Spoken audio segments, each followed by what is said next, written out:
basically, in general, the SCRA provides various legal and financial protections to qualified service members and sometimes to their family members as well. And again, as was discussed earlier, the purpose of the Act is to give the service member, to allow that person to devote their entire energies to the service that they are providing the country, be it overseas or here. And these are some of the protections that are offered. You have protection from default judgments, stay of proceedings, 6% interest cap on, and lease terminations. I'm going to go through these individually. Who gets the protections? Protections are mainly in place for reserve service members. They do apply to active duty service members, but not in the same, up to the same extent as they do to reserve service members.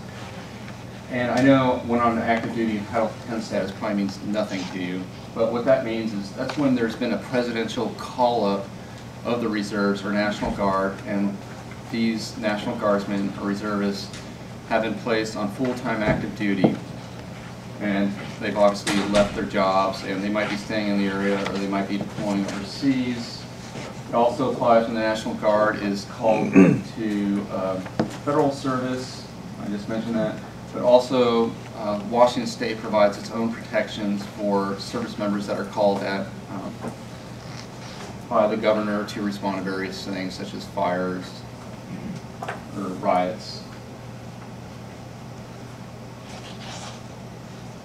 And these are some of the things that the SCRA protections, were provided during the Washington National Guard's deployment to Katrina, the airport security right after 9/11.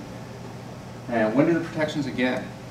They begin when either the person enters active duty, or for the reserve components in National Guard, when that person has received their order saying, hey, you're going to go on active duty on this date.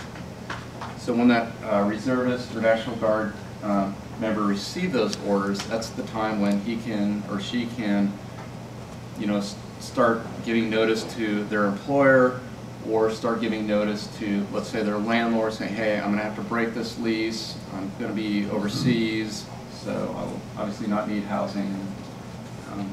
Paying rent would be detrimental to the financial situation. Normally they end when the service is completed. There are certain exceptions for court proceedings. Those are 90 days after release from active duty. So when the person returns from their deployment or when their mobilization ends and they're released from active duty, that's when that 90-day clock begins.